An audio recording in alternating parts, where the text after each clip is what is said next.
Thanks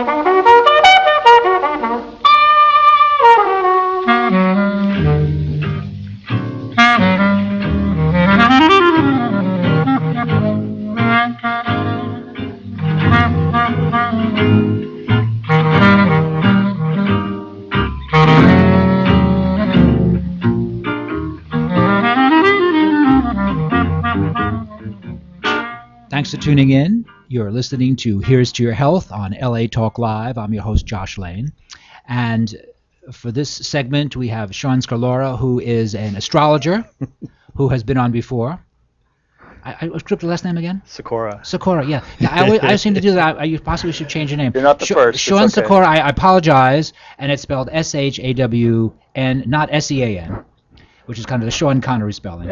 And so Shawn has been here before. That's right. And Shawn has been here before and does a very nice job. And many people find astrology very interesting. And for those folks who are unfamiliar with astrology, can you just tell us what is astrology? Well, it's keeping track of the planets and just learning from them throughout history. If you can imagine, before we had TV a couple days ago, or is it a couple decades now? And the tradition of mythology and teaching and storytelling by the elders and sitting around the campfire in the starlight is all 7 hertz vibration, which is that's the vibration frequency of Zen masters, or people who meditate at a high level. So you're very receptive to information, and they, all this folklore and mythology is basically based on a lot of this star watching, basically. All right. So there's a large mathematical component here. It's all math, yeah. I mean, it's everything, really. I mean, this is such an old science. I think things used to be together as one: science, art. Philosophy. Now we've kind of the Western thing from the 1800s or maybe even earlier, but they try to compartmentalize, like our Western medicine, where you're talking about different healing methods. It's kind of a maintenance thing as opposed to a fix. Or the Western, I always tell people, if I'm in an accident, go ahead, take me to emergency in the ambulance, have them fix me. But the Eastern style of using different medicines to keep in balance and having a balance, as opposed to just being able to cut out something or attack something violently. And people use astrology for what purpose? Every purpose. I mean, I always think I have to learn everything. I like to work with people and encourage them and empower them to be themselves. People use it for weather forecasting, predictions, playing the stock market, everything. And so astrology allows you to interpret the present and possibly project into the future? Yes. I don't like to make hard predictions. Right. I like to think of it in energy terms. Right. And when I'm talking about a sign, it's not just the sun sign. People might have a lot of planets in one sign, but everyone's so unique.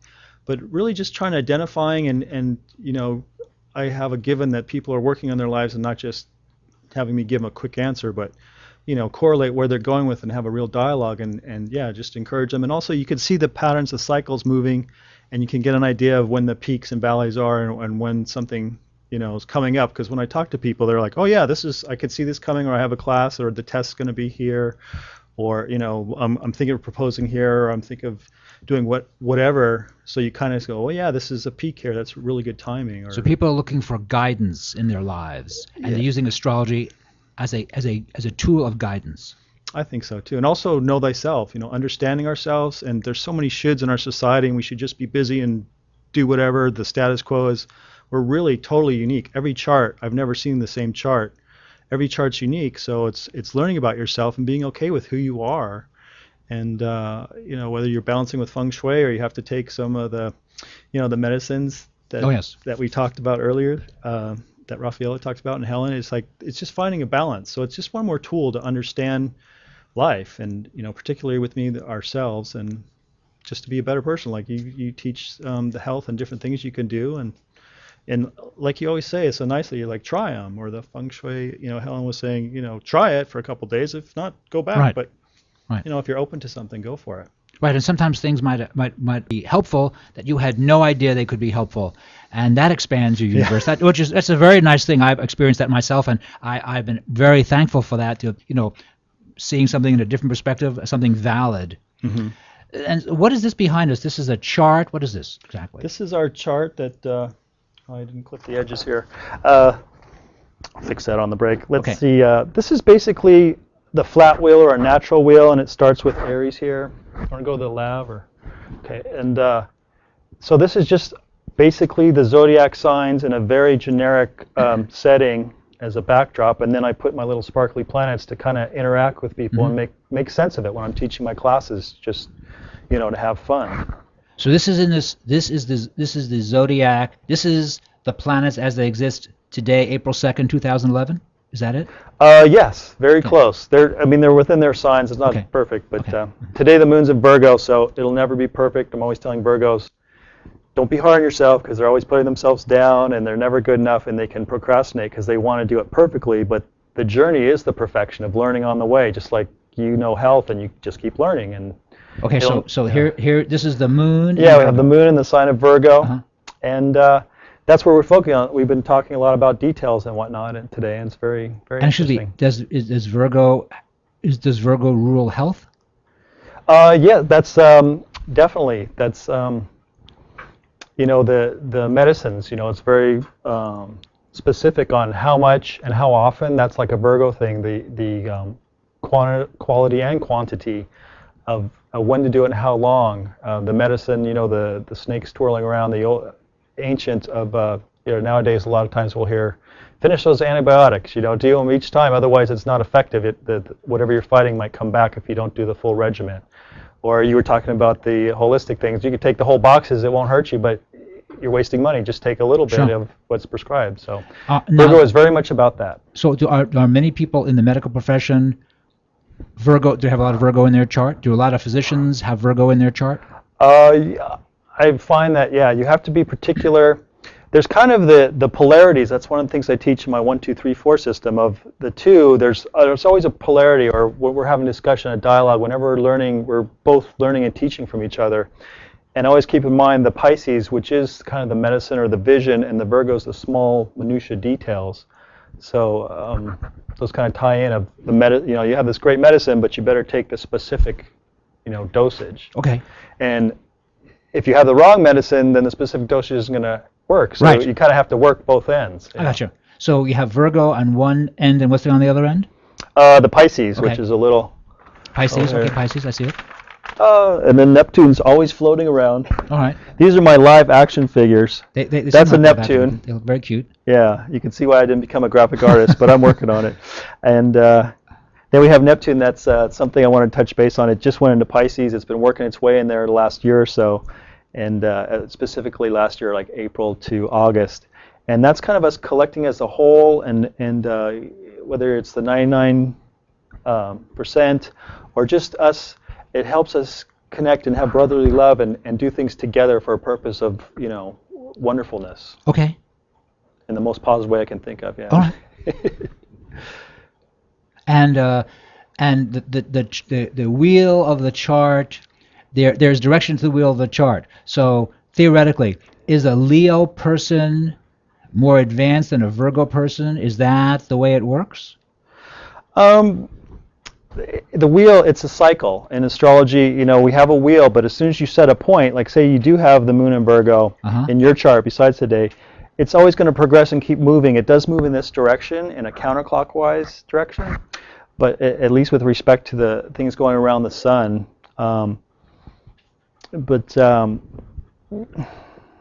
There's no good and bad. It's like there's advantages and disadvantages. Again, I think more Eastern style. The Virgo's very particular and is great for cleaning up after the Leo party. The Leo knows how to party. Oh, I see. So is it bad to know how to party? Is it bad to know how to clean up? Or is it more progressive? If the king isn't nice to his Virgo, and that's a lot of things I share with Leo energy is, at the very least, respect and understand the people working for you, or doing your bidding, or doing your servants, or just in general as people work as you work.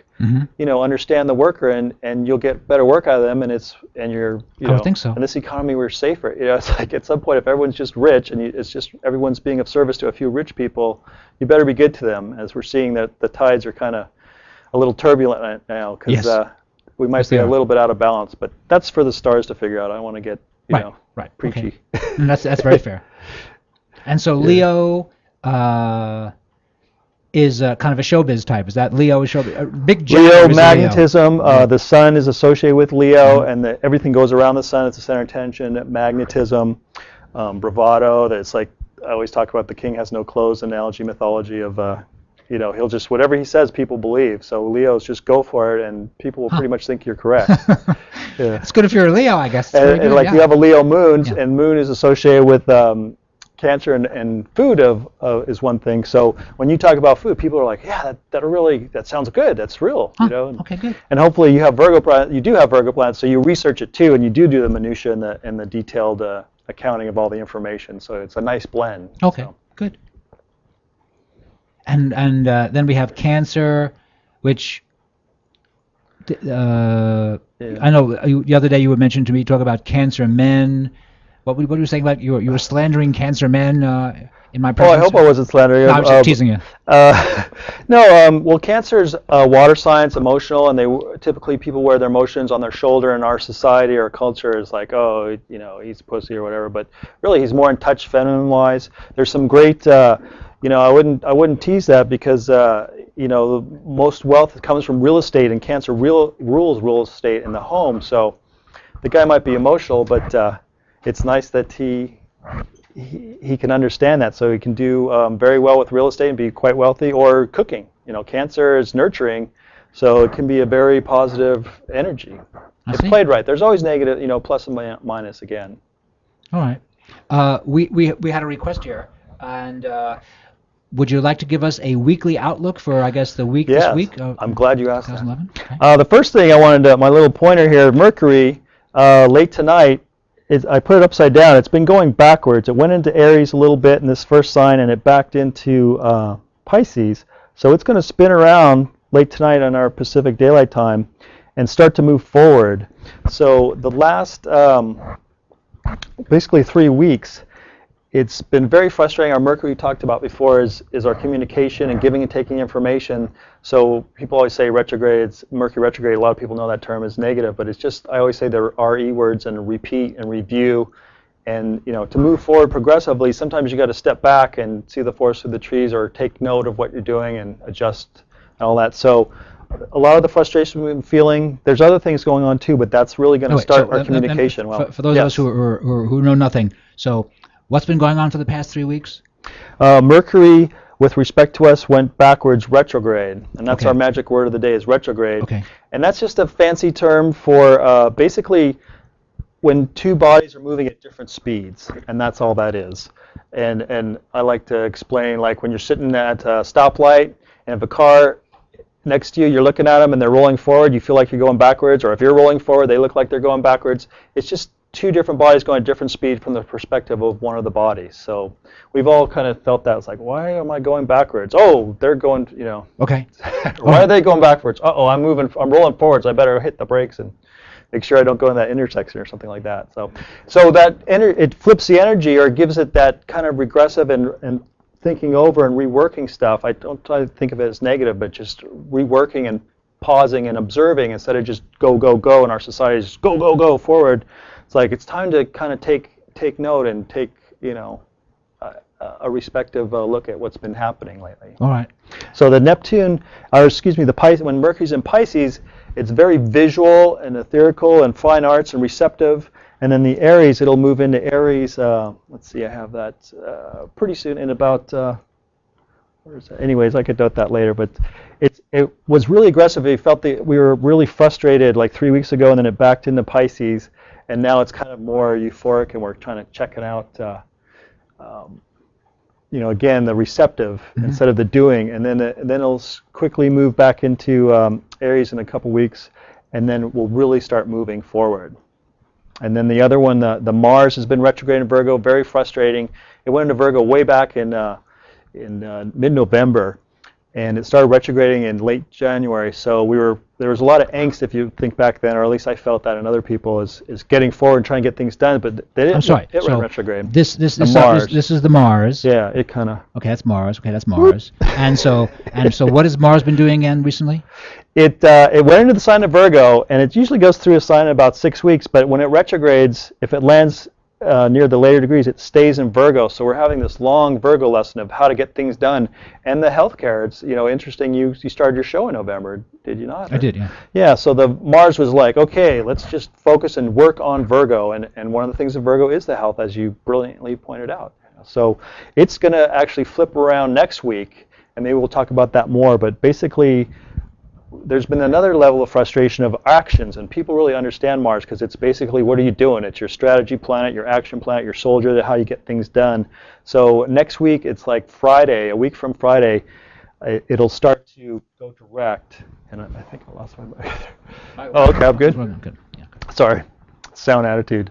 So anyways, it'll start moving forward, and we'll really get going. It will be in Virgo for, it's into right around the 4th of July, I believe, and then it'll go into Libra. And then we'll start having interesting relationship issues coming up. As if we didn't already with Saturn in Libra, which we pointed out before, we really have to work hard in our relationships now. You can't kind of like skate by and have it work out. Saturn is reap what you sow, and you can't just say, yeah, I'm in a relationship, whatever. You got to be aggressive and active in your relationship. But Shawn, don't you always have to be active in your relationship? You do. But this is just another emphasis, yeah. Is it so? It's kind of telling you to wake up. Is it kind of a wake-up call? Yeah. Well, Saturn, yeah, it'll can slap you in the head. Again,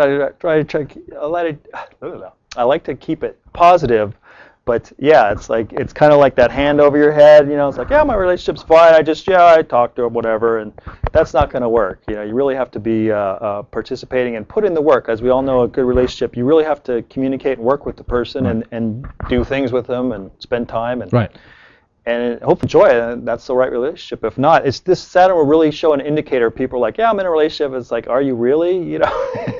Because a lot of times we're in a relationship, yeah, it's working out, I'm workaholic, they're workaholic, I don't see you.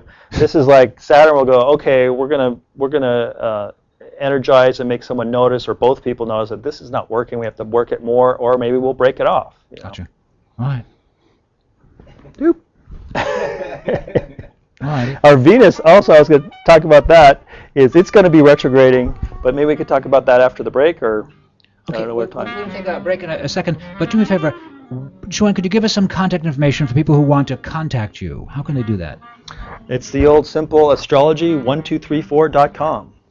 Astrology1234.com. That's where you can find me on the web, and there's contact information and the about page, and I'm starting to post videos, and we'll see about this show getting up there, and I do tweeting, there's a Facebook fan page, whatever, and join whatever works for you, and I give you some tips and some information, and just make your life hopefully a little easier. Let me have that address once again. That's astrology1234.com. Okay, very good. This is Here's to Your Health on LA Talk Live. We're going to take a short break, and we'll be right back with Shawn Sikora after these important messages.